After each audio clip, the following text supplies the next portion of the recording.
This video is about pharmaceutical, supply chain, and finance. Combining three very complex topics result in a very complex visualization poster. Our story begins when someone slept through a cold night without their blanket. So he got sick next day and he decided to go to a local pharmacy to pick up some drug. He saw a poster, Coldmaster EX is on sale for $9.99. He decided to buy this drug and give it a try. While waiting in the line, he wonders how much profit is there for a pharmaceutical company. His friend told him it takes less than $1 to make the drug itself, so the profit should be around $9. Now let's take a look how a drug is made and see if he's correct. First, let's take a look in the label supply chain. Before drug can be produced, drug label have to be approved by FDA in the US and or EMEA in Europe. Scientists have to properly document the R&D process. Pharmaceutical companies have to show FDA and EMEA their drug is safe and effective through clinical trials. After successfully conduct the clinical trials, FDA will approve it so drug company can develop their drug label. The label will then be shipped to a third-party labeling manufacturer where they are massively produce it in a row, and once the production is finished, it will then ship to the drug production site. This is label supply chain. In this supply chain, pharmaceutical companies have to pay scientists, compliances, label designer, government agency, and third-party label manufacturer.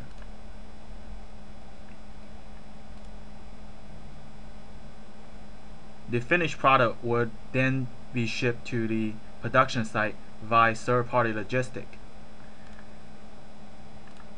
Usually, the label is produced in close proximity to the drug production site itself, so it will be transported by truck.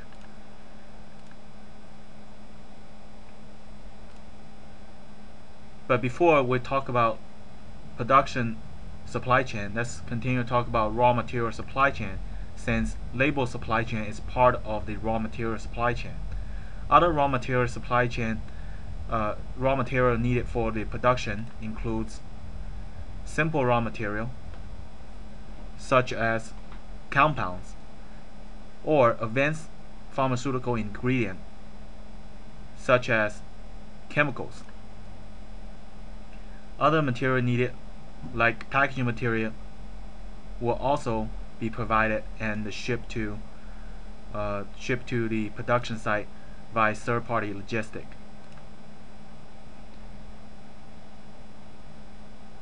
In this new age, global sourcing is a big topic. Most of the product is containing raw material from all over the world. Third-party logistics make this happen. In production supply chain, once the raw material is received by the production facility, production will produce a drug. Quality control will make sure the drug complies to the government regulation, and then the drug will be boxed, packed, and stacked on the pallet, where a forklift driver will take it to the shipping department. In a production supply chain, pharmaceutical companies have to pay many direct expenses such as production, quality control, and also many indirect expenses such as building, wastewater, landscaping. Once the product is loaded to a truck from the shipping dock, it will get transported by third-party logistic. If it's in the same country, usually it will be transported through trucks. Otherwise, they will use cargo ship to transfer to the country of final destination. If it's an emergency order, product will be shipped through air freight. Third-party logistics will ship those products to a regional warehouse, such as this one. In regional warehouse, personnel will receive the product and store it into its proper location. When demand comes, the personnel would pick out those products and take to a shipping dock. In distribution supply chain, pharmaceutical companies have to pay receiving, shipping, warehousing, maintenance, and so on. All these costs are indirect expense.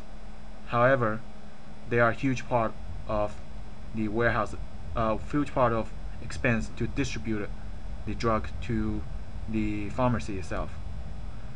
This is distribution supply chain. The product will be shipped to the pharmacy itself. Then the customer will use the product, will buy the product and use it. In some circumstances, reverse supply chain sets in. If customer had a side effect, you call this nice lady, talk about your unfortunate side effect, and most likely you will be very unhappy and want a refund or some kind of settlement. Now you have a decision to make. You can ship the product back, get your money back in a quick, easy settlement, or you can hire a super lawyer, take the drug company to court, and then you will have if you win, you will have a huge judgment against the pharmaceutical company. This money comes out from the pharmaceutical legal reserve. In reverse supply chain, pharmaceutical companies have to pay legal fees, customer service, and return costs via UPS or FedEx. This is reverse supply chain. So, are we ready to answer the question, how much profit is there for pharmaceutical company? Not yet. Let's take a look at a big part of pharmaceutical company's expense. That's the company infrastructure. It includes IT, HR, R&D, marketing, sales, and legal. While these branches of the company do not create direct value in making a product, they are very important for the company to sustain itself. So they contribute a lot of cost to the to making a product. Now we're ready to answer his question. How much profit is there for a pharmaceutical company? Let's look at a breakdown. If a bottle sells for $9.99, cost of goods sold, which includes raw material supply chain costs and production supply chain costs, runs up about $1 per bottle. Logistic costs, which includes reverse supply chain, distribution supply chain, and third-party logistic, runs out around $3.50. Selling general and administrative expenses, which includes company infrastructure excluding R&D and legal reserve, runs around $3.20. And lastly, R&D costs about $1.50 per bottle. The earning before income tax is about 80 cents. Like any other company, pharmaceutical have to pay taxes on its earning. So, assuming the tax is 30%, they have to pay 24 cents per bottle. The net profit that company will make is around 56 cents. Out of $9.99, the profit margin is around 5.61%. Not as much as people think it might be. This is the pharmaceutical supply chain finance.